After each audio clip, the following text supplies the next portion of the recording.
La Russie commence mal les guerres et a tendance à bien les finir.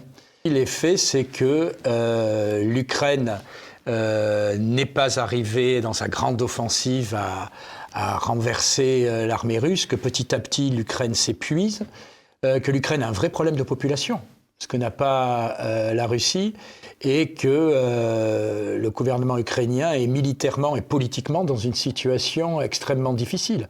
Militairement, c'est connu. Politiquement, le président Zelensky vient quand même de prendre la décision d'annuler les élections présidentielles et d'annuler les élections législatives, ou plutôt de les reporter. On nous explique qu'il faut soutenir l'Ukraine qui est le phare de la démocratie dans cette région, et finalement on soutient un État où, si on résume, l'opposition est soit interdite, soit en prison, la liberté de la presse est complètement bafouée, les élections sont annulées, et le président prolonge son mandat par une simple décision de lui-même.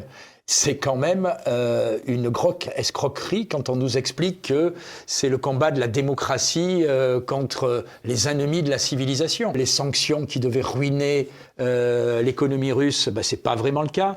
Ça nous appauvrit au contraire dans les pays occidentaux. Ça appauvrit un peu les Russes, il faut pas se le cacher. Mais le résultat, c'est qu'aujourd'hui, quand même, la Russie toute seule fabrique plus de munitions que tous les pays occidentaux et les États-Unis. Toutes les conneries, pardonnez-moi, les Russes volaient les machines à laver pour piquer des circuits, ou qu'est-ce que j'avais entendu encore sur LCI, que les soldats à Bakhmout montaient à l'assaut avec des pelles parce qu'ils n'avaient pas d'armes. Franchement, mais ça n'empêche pas d'ailleurs l'ineffable général Yakovlev. Il a expliqué aujourd'hui que c'est parce que les Ukrainiens n'ont pas suivi les conseils des Occidentaux qu'ils ont perdu. Parce que forcément, à la sortie, ça va être eux, malheureusement, qui vont à la fois payer le prix de cette guerre et être lâchés, je le répète, par tous ceux qui les ont poussés. Comment la Hongrie peut-elle recevoir son gaz de la Russie? Regardez la géographie. Les tuyaux, ils passent par où? Par l'Ukraine. Bah oui, bien sûr. Le gaz russe traverse l'Ukraine pour arriver en Hongrie. C'est-à-dire que business as usual, pendant la guerre, l'Ukraine continue à laisser passer le gaz russe pour approvisionner la Hongrie, ce qui lui permet de toucher de l'argent pour acheter des armes. On est dans un monde de fous.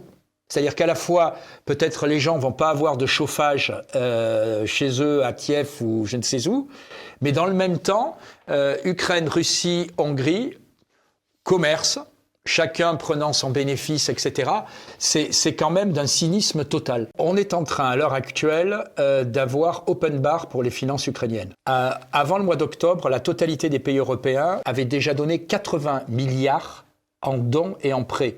Alors, soyons clairs, en prêts, ils ne seront jamais remboursés. L'Ukraine est en faillite désormais. L'Ukraine est sous respiration financière des pays occidentaux. Et quand je dis 80 milliards, n'oubliez pas que la contribution moyenne française aux finances européennes est de 17 à 18%, c'est-à-dire ça doit tourner aux alentours de 14 ou 15 milliards. Voilà, qui indirectement vont être financés par le contribuable français. On vient de rajouter à la dernière session 20 milliards et 50 milliards. 20 milliards qu'on a appelé facilité pour la paix, en réalité on finance les munitions. 50 milliards pour maintenir l'Ukraine hors d'eau au niveau financier. Parce que si le budget français a des problèmes, le budget ukrainien a des drames. Et donc en réalité, l'Union européenne est en train de s'endetter d'une manière qui passe totalement inaperçue pour financer l'Ukraine. Et on nous annonce en plus que la reconstruction est évaluée aux alentours de 300 milliards, et que le processus d'adhésion serait à 150 milliards. C'est la valse des milliards où on ne sait plus quoi compter. Madame von der Leyen est dans cette folie où, vous savez, des gens qui disent on écrit l'histoire, donc il n'y a pas de limite. C'est toujours facile d'écrire l'histoire avec le sang des uns et la finance des autres. Au niveau européen, un voisin qui sera toujours la Russie. On ne peut pas déménager ses voisins en géographie. Voilà. Et donc, on a un pays qui a la chance mutuellement, à la fois pour ce pays et pour nous, d'avoir de multiples ressources et matières premières. On a réussi quand même, grâce à ce qui vient de se passer, à faire en sorte désormais de les acheter bien plus loin, bien plus cher. Ce qui est en train bien plus polluante, ce qui est en train de ruiner notre économie. Je rappelle que la zone de l'Europe est celle qui a aujourd'hui la plus faible croissance, que l'Allemagne est en récession, parce que tout simplement, désormais, notre énergie coûte bien plus cher qu'aux États-Unis. Et le grand gagnant de cette guerre sera certainement, une fois de plus, les États-Unis, parce que la Russie sortira affaiblie. L'Europe sortira endettée et affaiblie, spécialement pour son industrie. L'Allemagne commence à en payer le prix par une industrie qui n'est de moins en moins concurrentielle. Une fois de plus, on est tombé dans le piège. Madame Meloni, en réalité, est pieds et poings liés, parce que si elle ne remplit pas tous les souhaits de l'Union européenne, elle perd 120 milliards. Et c'est un peu le chantage qui menace la France et tous les pays européens. C'est-à-dire que pour moi, il faut refuser catégoriquement toutes ces ressources propres. Pourquoi ? Parce que j'aime pas vraiment le gouvernement actuel, mais il est élu par les Français et il peut être renversé par les Français. Et je préfère que les impôts des Français soient gérés par le gouvernement actuel français qui le gère, voilà, et pas par une administration européenne qui après fixe ses conditions et peut nous faire chanter. Pendant des années, j'ai dit l'Europe a essayé de faire rêver. Aujourd'hui, l'Europe fait chanter. Madame von der Leyen et sa commission, j'allais dire, savent profiter des drames. D'abord, le Covid qui est un drame humain, il y a des milliers de personnes qui sont mortes, ne l'oublions pas, mais où l'Union européenne a accentué ses compétences, elle s'est donné des moyens au détriment des États, et tout le monde a laissé faire. Je rajoute, dans la plus totale opacité, l'Union européenne qui se présente comme un modèle de transparence et de démocratie. Je vous rappelle qu'on attend toujours, notamment, les messages de Mme von der Leyen avec la société Pfizer. Pourtant, les institutions judiciaires européennes les ont demandées, mais elle ne répond pas. Deuxième drame, c'est cette guerre entre ces deux pays. Or, aujourd'hui, il est évident que l'Union européenne, l'Occident est plus prêt à payer le prix du sang dans une guerre, mais elle est prête à ouvrir son chéquier.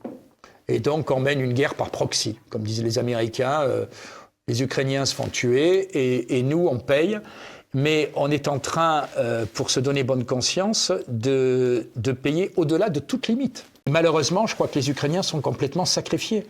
Vous savez, j'ai été président de France-Ukraine à l'Assemblée nationale pendant 5 ans. J'ai suivi les élections. À l'époque, c'était Tymoshenko, qui était l'égérie du monde occidental, etc. Je pense que les Ukrainiens, petit à petit, vont se rendre compte qu'ils sont un peu malheureusement, les dindons, non pas de la farce, mais les dindons du drame.